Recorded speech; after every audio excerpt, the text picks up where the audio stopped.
امروز ششم январ است و شما برنامه خبری رادیو آزادی را مستقیما تماشا دارید. شعله گلخوجه هستم. در کنارتان عزیزان سلام. نخست توجه کنید به سرخط موضوعها.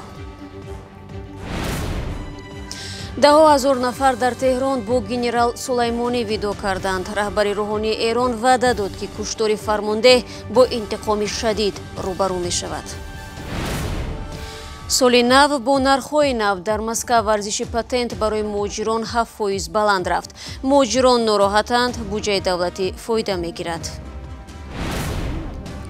ва адвокати афшудаи тоҷик мехоҳад ноновари худро аз артиш баргардонад. дӯстдонии ҳарбӣ давои модарро беасос медонад. зиндонӣ шуд ки кор намегирад, маълумоти олиам дошта бошед. اما شروع میکنم از یک خبر دیگر. امروز در ولایت تیومنی روسیه اتوبوس مهاجران توجیک که از خوجند به سرگوت حرکت میکرد به صدمه دچار شده است. در پی آن 7 نفر مجروح گشتند. حالت یکی از آنها که زن و ساکن نویه مسجد است سنگین ارزیابی می شود. به قول طبیب محلی جمعخان رحمانوف همه مجروحان به بیمارخانه ولایتی شهر تبولسک انتقال یافتند. رئیست بازرسی دولتی در ولایت تیومن گفت صدمه در شورای تیومن خانت-منسیسک به عمل آمد. автобуси мусофирбар ба мошини борбар бархӯрда аст. дар дохили автобус 30 мусофир қарор доштанд. ронанда ва мусофири мошини борбар ба ҳалокат расиданд. субҳи имрӯз даҳо ҳазор сокини теҳрон ба маросими видео бо генерали нерӯманд қосим сулаймонӣ ба кӯчаҳои ин шаҳр рехтанд.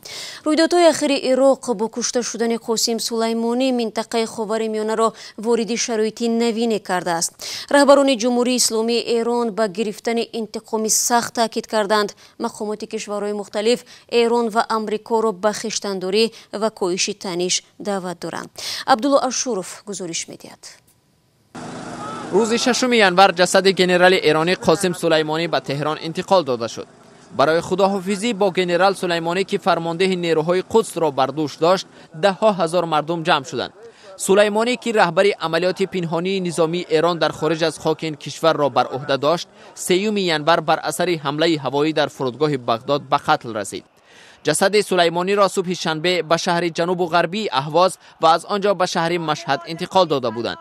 در مراسم وداع در شهر تهران جسد رهبر گروه نیمه نظامی عراقی ابو مهدی المهندس و چند تن دیگر که در این حمله بغداد به هلاکت رسیدند در کنار جسد سلیمانی جای داده شدند. مراسم وداع را در تهران رهبر روحانی جمهوری اسلامی ایران آیت الله علی خامنه‌ای سروری کرد. روز جمعه خامنه‌ای وعده داد که کشتار سلیمانی با انتقام شدید روبرو می شود. در پی آن پرزیدنت ایالات متحده آمریکا دونالد ترامپ گفت اگر ایرانی ها به آمریکایی ها و یا منفعت آمریکایی ها حمله کنند، آمریکا 52 مکان و از جمله جایهای فرهنگی ایران را هدف قرار می دهد.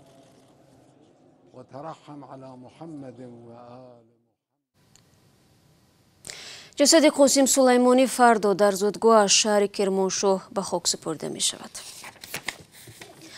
با دعوت روسیه 6 январ شورای امنیت سازمان ملل متحد وضع لیبیا را بررسی میکند. یک روز پیش با هدف به اصلاح هماهنگسازی و رشد ستاد مرکزی حکومتی از طرف سازمان ملل متحد اعتراف شده لیبیا، ترکیه به این کشور آفریقای شمالی نیرو فرستاد.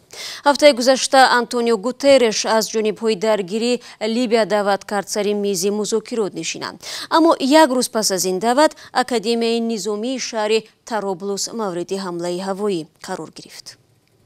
در نتیجه حمله هوایی به اکادمی نظامی در شهر طرابلس لیبیا کمش 30 دانشجوی کشته و 33 نفر دیگر مجروح شدند.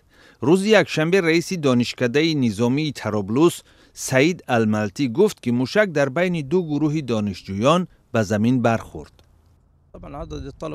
در میدان مشق بیش از 70 دانشجوی تمرین داشتند و موشک راست در میان آنها ترکید.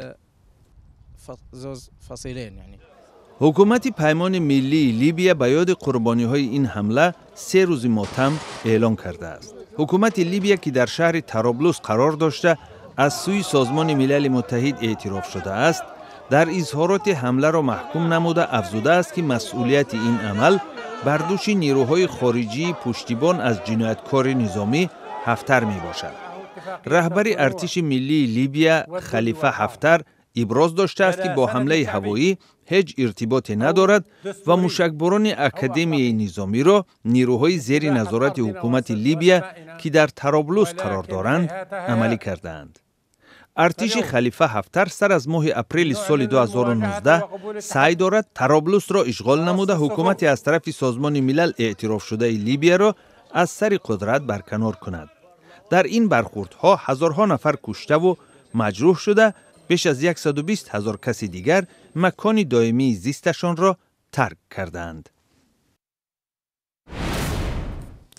شما برنامه خبری رادیو آزادی رو تماشا دارید. شروع از همین ماه مهاجران توجیک در روسیه اجازه کار یا خود پاتنت را با نرخ بلندتر دسترس خواهند کرد. تنها در مسکو ارزش پاتنت 7% افزایش یافته است. شهرداری پایتخت روسیه میگوید در سال گذشته از همین حساب بودجه دولتی میلیاردها دلار فایده دیده است. مهاجران توجیک باشد همیشه از ایده چنین تصمیم مقامات روسیه بودند چون مجبورند بخش مهمی درآمدشان را صرف کنند. شادمانیتی موضوع را ادامه می‌دهد.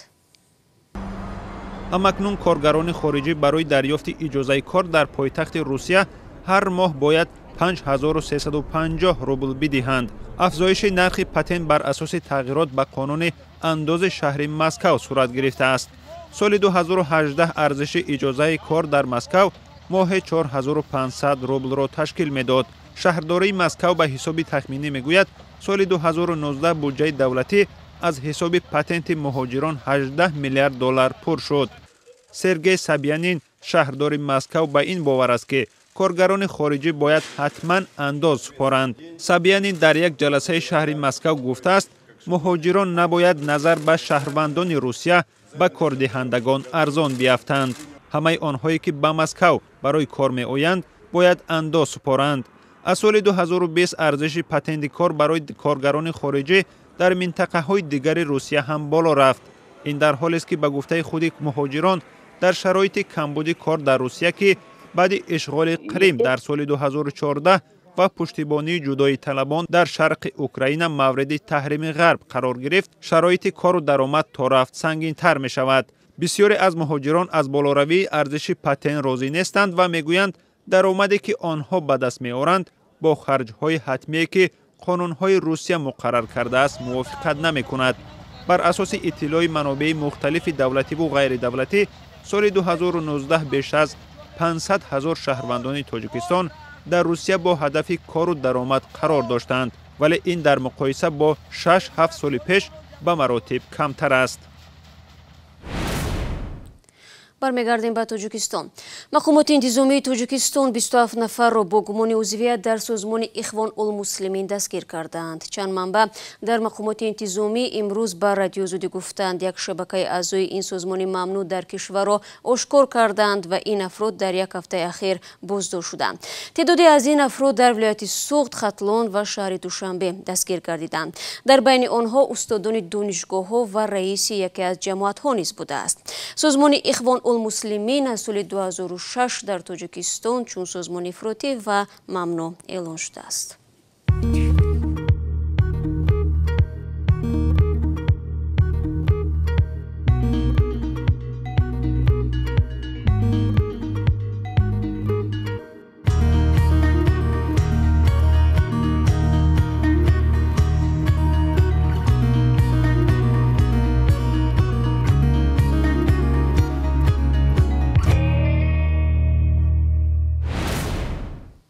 برنامه خبری رادیو آزادی را ادامه می‌دهیم. مدیر گیمنازیای اقتصادی شهر دوشنبه از وظیفه‌اش سبکدوش شده است.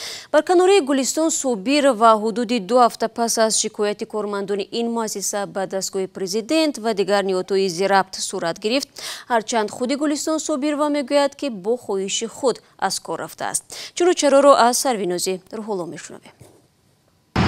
گلستان صابر و مدیر گیمنازیای اقتصادی شهر دوشنبه روز 4 ینور از مقامش برکنار شده و به جای او رخشانه محمودراد و دیرکتوری مکتب اینترنتی رقم 4 شهر دوشنبه تعیین شده است.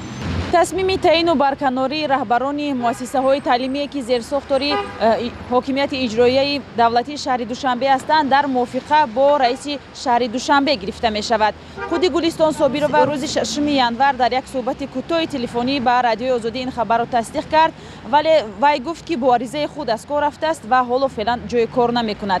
آخر ماه دکبر یک گروه کارمندان این مؤسسه تعلیمی با یک نامه باز به دستگاه پرزیدنت اجنسی خدمت دولتی و وزارت معارف و علم تاجیکستان شکایت برده بودند که فعالیت مدیر این مؤسسه را دوباره تفتیش کنند. یک نسخه این نامه که به دست رادیوی آزادی هم رسیده بود، از آن نگرانی میشد که مدیر این مؤسسه با وجود قطع شدن پروندهش و عفو شدنش بر اساس قانون عفو هنوز هم کرسی رهبری را در این مؤسسه تعلیمی حفظ کرده است.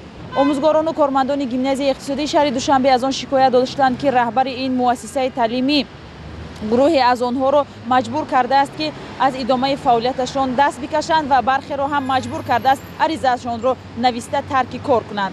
خود صابرova گفته بود که او بر اساس قانون عفو از جوابگری آزاد شده است و هیچ گونه داغی سودی ندارد. این گیمنازیوم سال 2008 تأسیس یافته است و در آن در حال حاضر 560 خواننده تحصیل می کنند. نرخ تحصیل سالانه در این مؤسسه تعلیمی حدود 6000 سومانی بوده است. سروینوز روحلو، افسانه یکابیرشو، رادیو آزادی، دوشنبه. قهرمان دیگری ما نیز عفو شده است و میخواهد پسر خود را از ارتش برگرداند.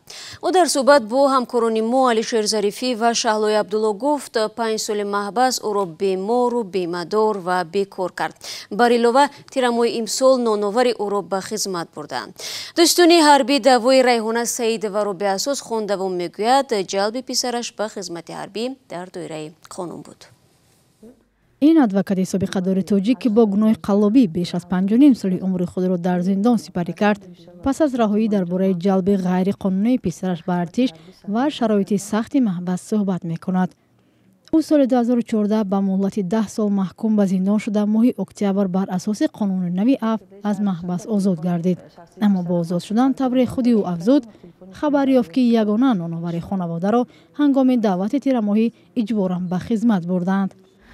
بیمار است. سال 2015 پسرم بیماری شدیدی راههای نفس پنیمونیا شده بود است. بستری در بیمارخانه بود است. این همه حجت را پیشنهاد کردم. نوبسته از این مدت 8 ساعت تا ساعت 2 شب پسرچم اونجا من کردم. بعد به خدمت حربی سفربر کردم.